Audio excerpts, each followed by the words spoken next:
inna an-naasa qad jama'u lakum lan lay wax hasbunallahu wa ni'mal wakil fakhshawhum dañ ne hasbunallahu wa ni'mal wakil ñun doyloo nañu suñu borom kon dañuy wax rek ñun doyloo nañu suñu borom kanta nag ki ñuy wax oustaz Omar Sall man de bu ma dégguloon mu wax laa ilaha illallah muhammadu rasulullah kon du ma ko sax tontu ndax du ma ko nawloo ndax damay ni domaine bi mu dugg du domaine am ndax du jullit sax bay wax ci beneen lu dul domaine am waaye comme wax na laa ilaha illallah naa am njort bu rafet rek ne jullit la waaye moom oustaz Omar Sall dama koy fàttali ni yonent bi sallallahu alayhi wa sallam waxoon na min xusnil islaami al mar'i tarkuhu ma la yaanihi jullit bokk na ci lii rafetal sag diine mooy lu sa yoon nekkul nga génn ci waxaat na tamit ni al muslimu man salima al muslimuuna min yadihi wa lisaanihi jullit mooy ki nga xam ne jullit yi mucc nañ ci sa loxo ak ci sa làmmiñ te wolof sax da koy léeb ni wax bu ñaaw dëkkul fu mu jëm fu mu jóge mooy cosaanam oustaz Omar Sall santal yàlla te nga sant sëriñ si ndax ñoo tax sa sëyu ndey ñu takk ko ndax ñoo tax diine lislaam nga jot ci oustaz Omar Sall xamal ne Cheikh Ahmadou Bamba munoo fexe ba duñu ko bëgg wallahi wa tallahi munoo fexe ba duñu bëgg Cheikh Ahmadou Bamba Cheikh Sidi El Hadji Malick radiallahu anhu munoo fexe ba duñu ko bëgg oustaz Omar Sall Cheikh na Cheikh Saad bu munoo fexe ba mu bàyyi bi ñu def suñu diggante ak moom duñu wér ñun Cheikh na Cheikh Saad bu pour sax nga xam ni duñu la tontu ci xam-xam wala ci lu rafet dañ lay wax ni Cheikh na Cheikh Saad bu doon day dugg safara googu mooy suñu àjjana pour nga noppalu oustaz Omar Sall bu fekkee da nga bëgg a def daawa te ñu ngi la ci encouragé de defal daawa ndax ballighu anni walaw aaya la yonent bi sallallahu alayhi wa sallam wax mais ñu ngi lay redressé di la wax ne daawa boo koy def da nga koy def ci ki nga xam ni gëmul yàlla gëmul yonent bi sallallahu alayhi wa sallam oustaz Omar Sall jàkka yi fi nekk ak zaawiya yi fi nekk yëpp ahlu tasawuf ñoo ko fi def oustaz Omar Sall diine l'islam bu rafetee tey ahlu tasawuf ñoo tax oustaz Omar Sall bu dee Senghor jaar na ci Sénégal te teewul jullit yi gën fi bari ahlu tasawuf ñoo tax oustaz Omar Sall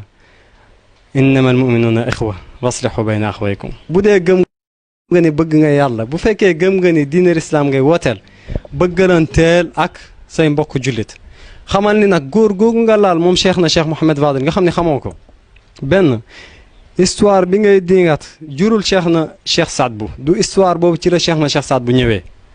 kooku rakk la ci cheikh na cheikh Saad bu pour ñu leeralal la beneen bi cheikh na cheikh Mouhamed Fadel ibn Maamin oustaz Omar Sall dafa jur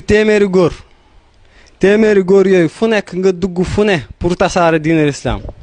demal Casamance cheikh al Mahfou doomu cheikh Abba doomu cheikh na cheikh Mouhamed Fadel la ngi foofu demal Maroc ka doon xeex ak tubaab yi ngir diine bañ a perte valeur am ñu koy wax cheikh na cheikh Mouhamed Marayni cheikh na cheikh Mouhamed Fadel la ko jur moo ko jàngal moo ko yar ñëwal Sénégal ñaata ceddo la fi cheikh na cheikh Saad bu defar waxuma tuubal de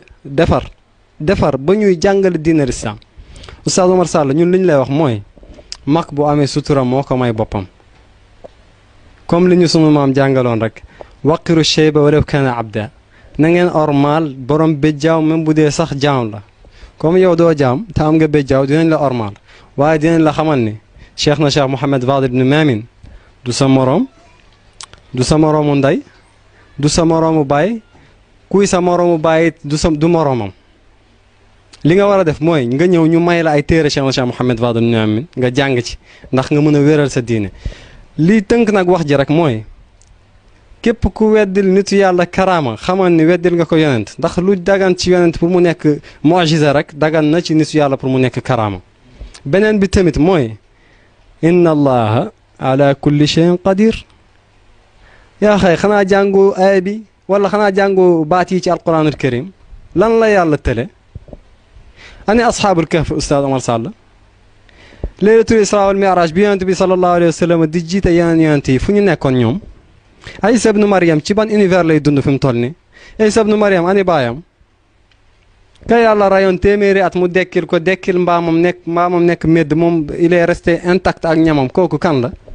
xanaa du yàlla moo ko wax ci alquran al karim oustaz Omar Sall xanaa du yonent bi sallallahu alayhi wa sallam tufli na ci bëtu Seydina Ali karamallahu wajha mu beesaat taq oustaz Omar Sall xanaa du saxaabi yi bëtt nañu bëtam ci xare yonent bi sallallahu alayhi wa sallam tufli ko mu ñëwaat nekkaat bëtam kon ku dul yàlla rek munoo defar waaw bu yàlla dénkee jaamam doole nag oustaz Omar Sall dama bëgg nga dellu si nga jënd jasineer ak marakis marocain nga sol ci bonekaara yu rafet yi nga ormaal yàlla ci li mu sàkk nga bàyyi sa mbaxane chinois yi ak sa jàllaabe importé yi nga xam ni sax du original nga ormaal sa jëmm gi la yàlla dénk Oustaz Oumar Sall nga dund ci dund bi amal li dunyaaka ka annaka ta'ish abada wa amal li axiratika ka annaka tamutu gada ñun loolu la ñu tasawuf jàngal ñun tasawuf daf ñoo jàngal tasawuf li mu ñu jàngal mooy ihsaan an taabuda allaha ka annaka taraah fa in lam takun taraah fa innahu yaraah ñun loolu lañ tasawuf jàngal Oustaz Oumar Sall ñun liñ tasawuf jàngal mooy ñu nekkoon ay nit yu yées yàlla dimbale ñu ba ñuy respecté suñu waxtu julli loolu laa ci amoon lu may tontu ak képp koo xam ne rek yaa ngi bañ mag ñi xamal ni fii Sénégal yow ak sa jamaa boobu nga xam ne ay say cëkkal ngeen fii Sénégal mënoo leen wax ba duñu fóon suñuy loxo sëriñ fii Sénégal mënoo leen wax ba du suñuy jël suñuy àddiya di ko yóbbul suñuy sëriñ ndax nag wa man lana hadiya wa man hada lana hadiya yasir lahu mashahid al qudsiya bu fekkee yow amoo ku la garantir lii oustaz ñun am nañ ko bàyyi ñoog su ñun li ñu yàlla may te nag booy def daawa nga dem ci ñi nga xam ne gëmuñu yàlla gëmuñu yonent bi bari nañ fi am pagaay bul perdre sa temps ci ñi nga xam ne ñu ngi wax la ilaha illallah muhammad rasulullah te nga respecté ahlu tasawuf ndax ñoo takk sa sëyu ndey ak sa sëyu baay